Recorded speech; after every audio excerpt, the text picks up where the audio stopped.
Hello everyone, સ્વાગત છે તમારું ચેનલમાં। આજે આપણે બનાવીશું કંદોઈની ટિપ્સ સાથે અને એકદમ દાણેદાર પરફેક્ટ માપ સાથે મોંમાં મૂકતા પીગળી જાય તેવો મોહનથાળ। જો તમને મારી રેસીપી ગમતી હોય અને હજુ સુધીમાં ચેનલને સબસ્ક્રાઈબ ન કરી હોય તો સબસ્ક્રાઈબ કરવાનું ના ભૂલતા।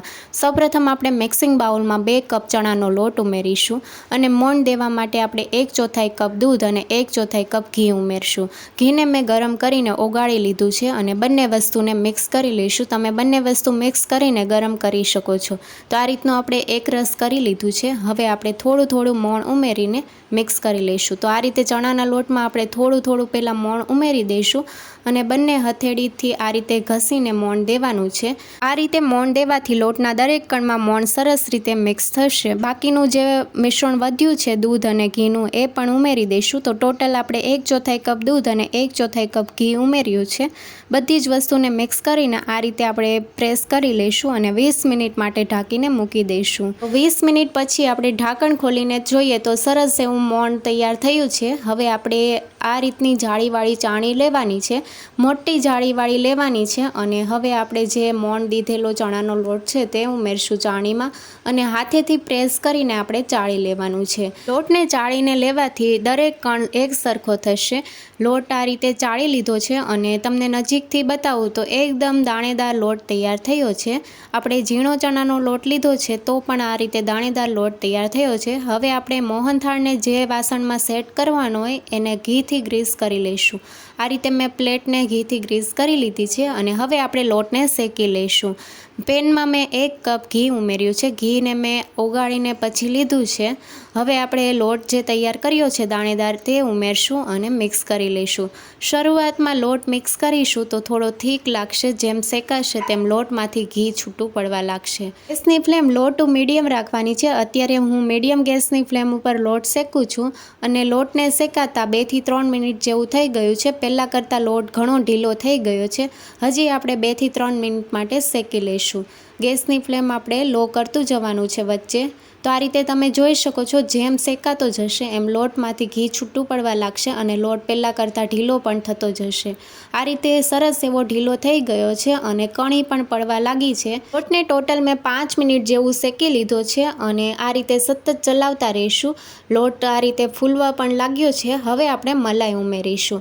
જો તમારે મલાઈ ન ઉમેરવી હોય તો તમે તેની જગ્યાએ થોડું ઘીનું પ્રમાણ વધારે લઈ શકો છો। મેં અડધો કપ મલાઈ ઉમેરી છે અને મલાઈને પણ આપણે લોટમાં સરસ રીતે મિક્સ કરી લઈશું। મલાઈ ઉમેરશો એટલે લોટમાં કણી પડવા લાગશે। લોટ જેમ શેકાશે તેમ મલાઈમાંથી માવો બનવા લાગશે અને તમે જોઈ શકો છો મલાઈ ઉમેરી એટલે લોટ આપણો પાછો થીક થઈ ગયો છે। તો હજી આપણે થોડી વાર માટે આપણે શેકી લઈશું અને હવે લોટમાંથી આ રીતે ઘી છૂટું પડવા લાગ્યું છે। લોટ સરસ એવો ઢીલો થઈ ગયો છે અને આ રીતે બબલ્સ પણ આવવા લાગ્યા છે। નજીકથી બતાવું તો એકદમ કણીદાર લોટ તૈયાર થયો છે। લોટ આપણો શેકાઈ ગયો છે। ગેસની ફ્લેમ બંધ કરી દઈશું। પેન ગરમ હોવાના લીધે લોટને આપણે થોડી વાર માટે ચલાવતા રહેવાનું છે અને હવે આપણે ચાસણી બનાવી લઈશું। તો પેનમાં મેં 1 કપ ખાંડ ઉમેરી છે, સાથે અડધો કપ પાણી ઉમેરવાનું છે। ખાંડ ડૂબે એટલું આપણે પાણી ઉમેરવાનું છે, બહુ વધારે પાણી નથી ઉમેરવાનું અને હવે આપણે મિક્સ કરી લઈશું।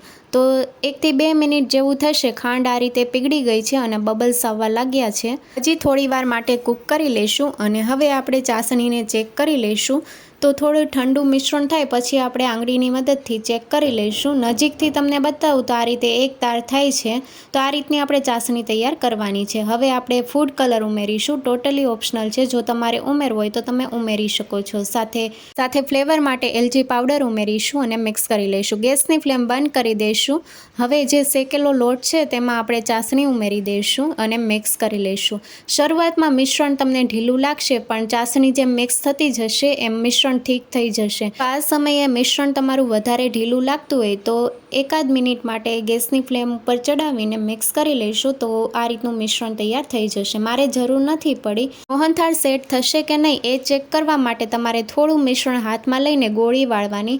જો ગોળી વળી જાય તો મોહનથાળ સેટ થઈ જશે। મોહનથાળ માટેનું મિશ્રણ તૈયાર થઈ ગયું છે અને ચાસણી સરસ એવી મિક્સ થઈ ગઈ છે અને ઘી પણ છૂટું પડવા લાગ્યું છે સાઈડમાંથી। મોહનથાળને આપણે સેટ થવા માટે પ્લેટમાં ઉમેરી દઈશું। પ્લેટને આપણે અગાઉથી ઘીથી ગ્રીસ કરી લીધી છે મિશ્રણ આપણે પ્લેટમાં ઉમેરી દઈશું અને આખામાં આપણે પાથરી લઈશું. મોહનથાળને પ્લેટમાં પાથરી લીધો છે અને હવે આપણે ડ્રાયફ્રૂટ ઉમેરીશું. ડ્રાયફ્રૂટમાં મેં બદામની કતરંગ અને પિસ્તાની કતરંગ ઉમેરી છે અને આ રીતે આપણે પ્રેસ કરી લઈશું જેથી મોહનથાળની સાથે ડ્રાયફ્રૂટ પણ સેટ થઈ જશે. મોહનથાળને 30 મિનિટ માટે ઠંડો થવા દઈશું. ઠંડો થઈ જાય પછી આ રીતે પીસ કરી લઈશું. તમારે જે સાઇઝના કરવા હોય એ સાઇઝના તમે પીસ કરી શકો છો. અને હવે આપણે 2 કલાક માટે સેટ થવા માટે મૂકી દઈશું. મોહનથાળને 2 કલાક માટે સેટ કરી લીધો છે અને તવીથાની મદદથી આ રીતે પીસ કાઢીને બતાવું તો સરસ એવા પીસ તૈયાર થયા છે અને એકદમ દાણેદાર મોહનથાળ તૈયાર થયો છે. મોહનથાળને સર્વિંગ પ્લેટમાં સર્વ કરીશું. કંદોઈવાળા જેવો મોહનથાળ તૈયાર થયો છે અને મોહનથાળના 2 ભાગ કરીને બતાવું તો એકદમ સોફ્ટ અને દાણેદાર મોહનથાળ તૈયાર થયો છે. જો તમને રેસીપી ગમી હોય તો ચેનલને લાઇક, શેર અને સબસ્ક્રાઈબ કરો. Thank you for watching.